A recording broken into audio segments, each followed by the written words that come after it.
Olá pessoal, tudo bem com vocês? Sejam bem-vindos a mais um vídeo. Fevereiro começou e já que estamos em ritmo de volta às aulas, eu quero trazer para vocês algumas reflexões acerca da educação no nosso país. Esses dias eu assisti um documentário chamado Pátria Educadora do Brasil Paralelo, que conta os podres por trás da nossa educação. Você sabia que os nossos estudantes brasileiros estão entre os piores do mundo? A gente sempre soube que a educação no Brasil era ruim, né? E principalmente a educação pública. Mas acontece que não é só a pública. Inclusive, alunos ricos, se você comparar os nossos alunos ricos com os pobres de outros países, eles perdem. Eles sempre ficam atrás, até dos alunos mais pobres. A gente só perde alguns rankings para Cuba e para Venezuela, para você ver a situação da nossa educação. Um dos motivos para a nossa educação ser tão ruim é que muitos professores, eles não vão para a sala de aula com o intuito de ensinar português, matemática, fazer o aluno aprender. Eles vão lá para militar, para defender uma ideologia, porque eles aprenderam que isso é educar uma pessoa. O patrono da educação no Brasil, Paulo Freire, ensinou isso para eles. A maioria dos professores aprenderam Paulo Freire e idolatram Paulo Freire, pelo mundo afora também. E, gente, é uma coisa assim tão absurda. Eu recomendo que você assista esse documentário do Brasil Paralelo, chamado Pátria Educadora, porque ele traz algumas verdades. Eu vou até trazer algumas aqui para vocês. Nesse documentário, ele traz vários dados, várias estatísticas. Inclusive, tem um sistema de avaliação da educação mundial que classificou o Brasil, né, no ranking de todos os países como um dos piores do mundo, sendo que o Brasil ele gasta muito na educação. Ele investe até mais do que vários países super desenvolvidos que estão bem na frente no ranking. E o Brasil investe e não sai do lugar. Mostrou que o Brasil está estagnado há mais de uma década. Tem noção de que é isso? Mais de uma década estagnado. E sempre entre os piores do mundo. Sempre, apesar de investir muito em educação. E 4 em cada 10 estudantes não conseguem nem aprender o básico. E o que a gente vê na nossa educação é uma fusão entre os professores que querem educar uma educação crítica revolucionária e os alunos que só querem aprender alguma coisa para conseguir um emprego. Essa mistura, ela dá o que a gente tem hoje, o resultado que a gente tem hoje. Uma educação péssima, principalmente na educação básica, onde alunos não conseguem nem aprender a ler e a escrever direito. São analfabetos funcionais. A maioria dos estudantes de 8 anos não sabem nem ler e nem fazer conta direito. E não é por falta de recurso, é por falta de qualidade mesmo, porque a educação recebe muito dinheiro. A educação superior tem recebido mais dinheiro do que a educação básica. E isso tem um motivo político também. Por quê? A educação superior, ela é populista.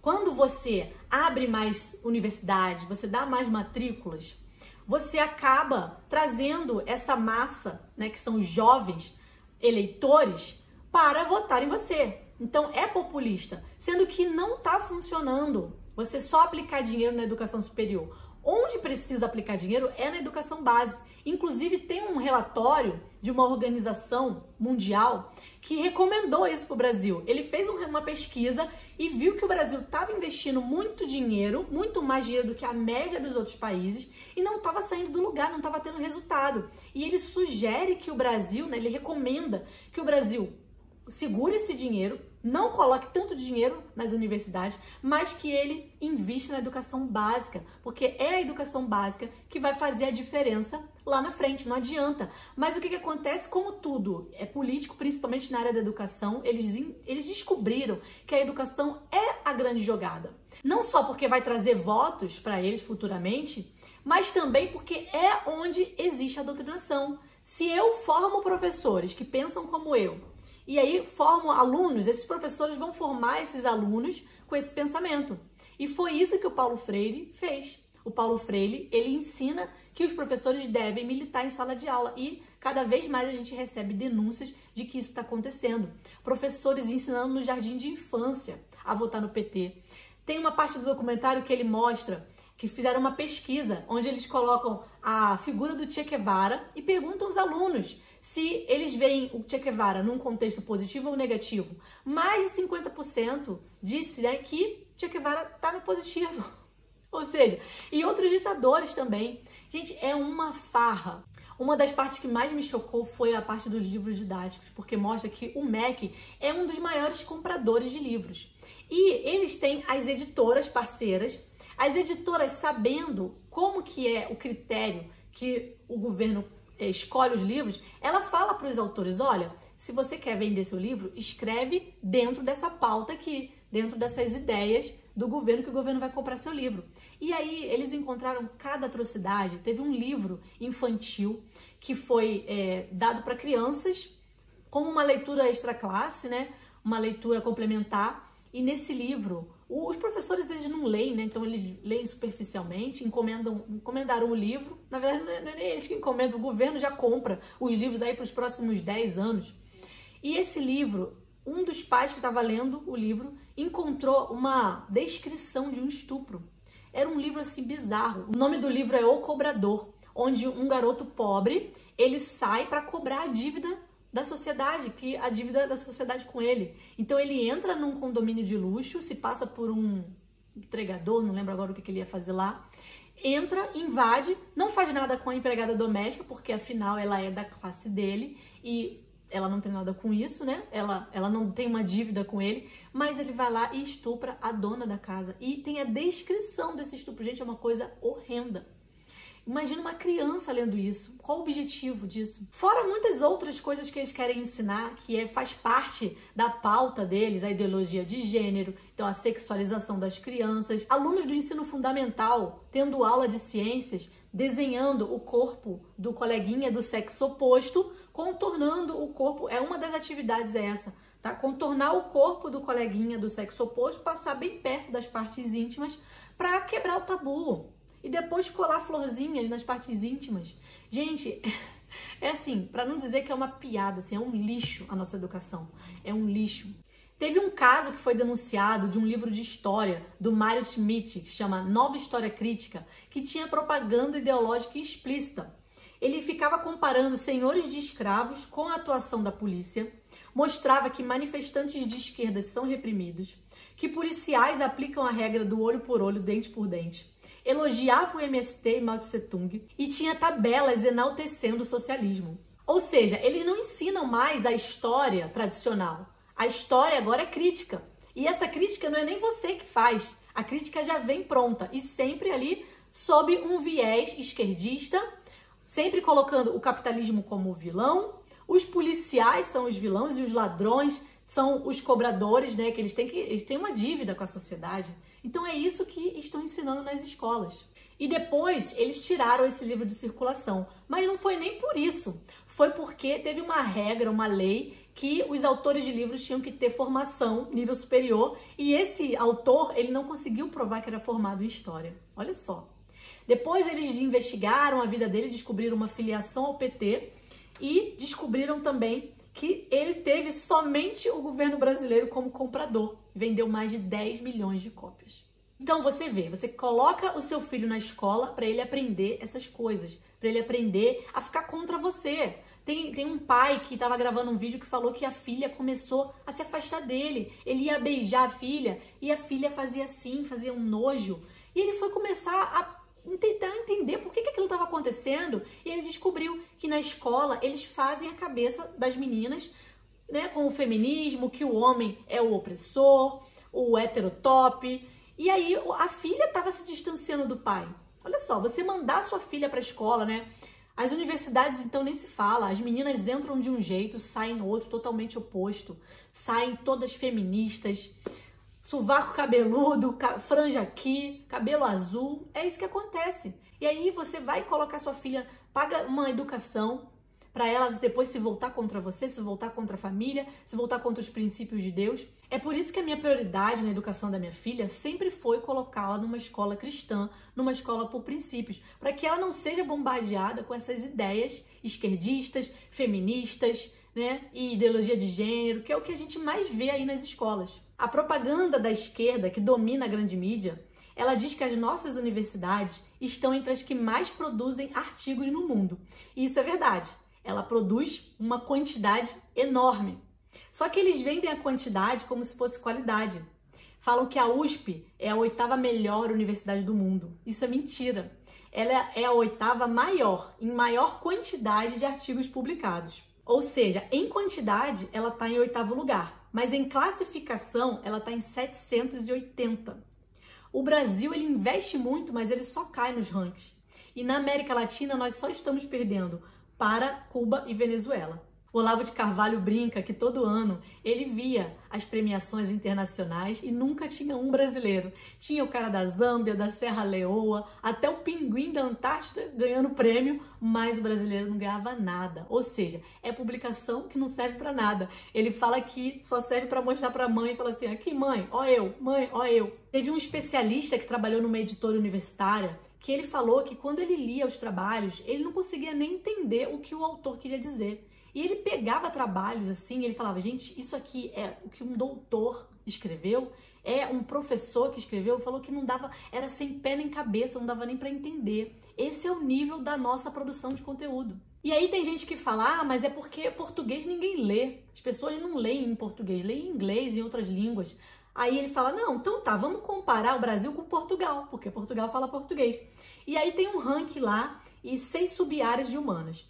Em história, o Brasil fica com 0,2, Portugal 7. Na linguagem, Portugal 4, Brasil 0,5. Antropologia, Portugal 6,9, Brasil 0,8. Direito, Portugal 7,6, Brasil 0,2. Filosofia, Portugal 2,6, Brasil 3,1. Educação, Portugal 2,8, Brasil 0. Ou seja, o Brasil perdendo, sempre com 0, alguma coisa, perdendo para Portugal. Não é só o português.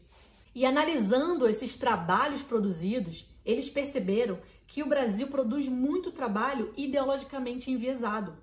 Pouco lido, pouco citado. O Brasil investiu dinheiro nisso, gente. Dos títulos de um trabalho universitário da Universidade Federal da Bahia, do Núcleo de Estudos da Mulher, um programa de pós-graduação sobre mulher, gênero e feminismo. Olha o título do trabalho, Sapatos Têm Sexo? Metáforas de gênero em lésbicas de baixa renda negras no Nordeste brasileiro. Olha só, o Brasil investiu seu dinheiro num trabalho de pesquisa desse. É por isso que ninguém lê. Outro trabalho ridículo da Universidade Federal de Juiz de Fora, Por Onde Andam os Gogo Boys de Juiz de Fora. O Olavo de Carvalho falou o seguinte, a produção científica brasileira internacionalmente não existe. Ninguém lê esta M. Ela não é mencionada. Vai ler para quê? Para perder seu tempo? O prejuízo que as universidades estão dando ao Brasil é maior que a corrupção.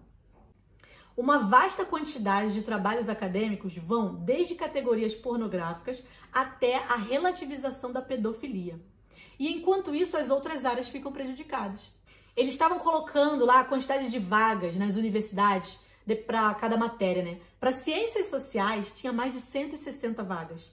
Para engenharia, odonto, fono, que são profissões mais úteis para a sociedade, 20 vagas.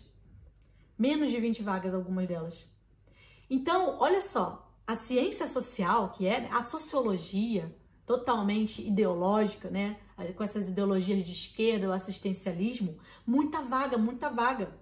O que se tem é uma grande manutenção dos partidários de esquerda, porque forma professores que vão fazer a continuidade desse pensamento.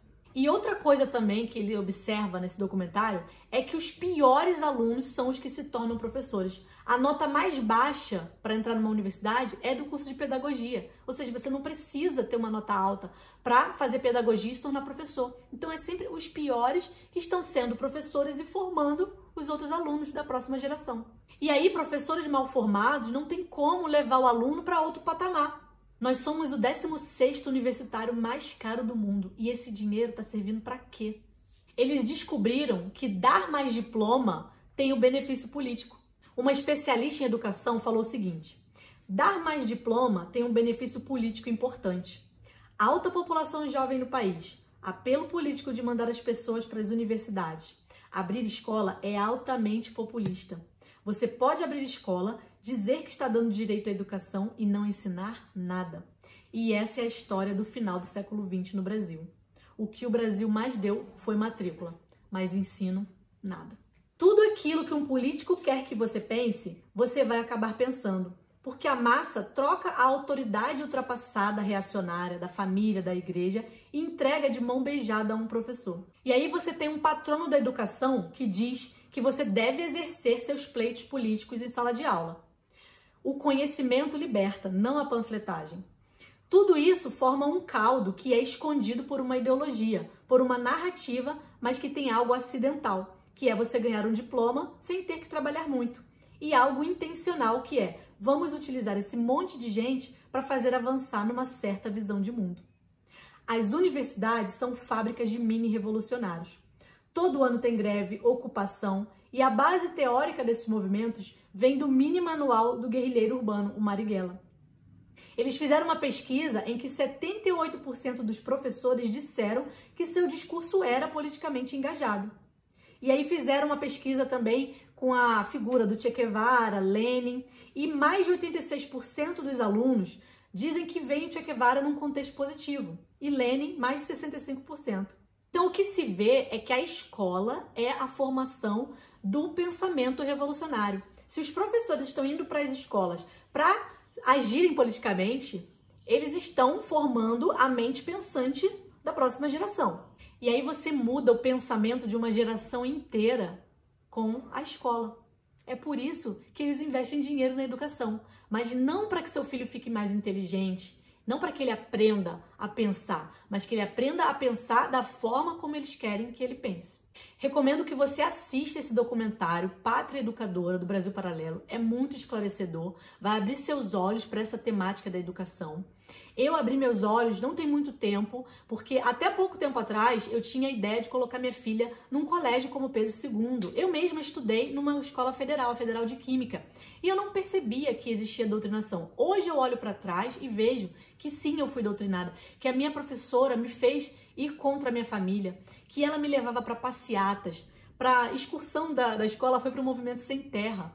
Ou seja, tudo que ela acreditava, né, ideologicamente, politicamente, ela passou para mim. E na nossa idade ali, 14 anos, a gente vê o professor como uma influência, como uma pessoa inteligente que está ali. E muitas das vezes a gente quer questionar os nossos pais, que nos ensinaram a base, e quer questionar a igreja, quer questionar a Bíblia, sendo que a gente está só virando militantezinho, ouvindo esses professores e negando a autoridade da nossa família. Foi um pouco o que aconteceu comigo.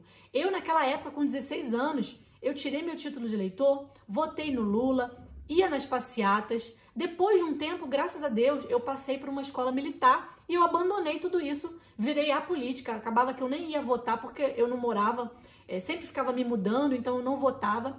E aí, alguns anos atrás, é que eu acordei para essa questão política. E hoje que eu tenho a minha filha, que eu tenho essa preocupação de qual escola ela vai estudar, e aí o meu irmão falou para mim, não coloca ela nessas escolas, porque essas escolas estão tomadas pelo marxismo cultural. O que é o marxismo cultural? São as ideias de Karl Marx, que ele falou que não tomem quartéis, tomem escolas. Ou seja, não é pela força do braço, é só a gente formar ali a cabecinha das pessoas e aos poucos a nossa sociedade vai estar pensando como os comunistas. E é isso que tem acontecido no nosso país, principalmente na educação pública, em algumas escolas privadas também, mas ainda não nas escolas cristãs. Por isso que a minha intenção sempre vai ser colocar minha filha numa escola cristã, por princípios, por valores, para que ela se afaste cada vez mais desse pensamento, dessas ideias totalmente contrárias à Bíblia, contrárias a Deus, que não é isso que a gente quer para os nossos filhos. Se você gostou desse vídeo, deixa o seu curtir aqui pra mim e coloca aqui nos comentários o que mais te chocou nesse vídeo com essas verdades que eu te contei sobre a educação brasileira. Se inscreve aqui no canal porque assim a gente pode se ver no próximo vídeo. Um beijo grande, fica com Deus. Tchau, tchau.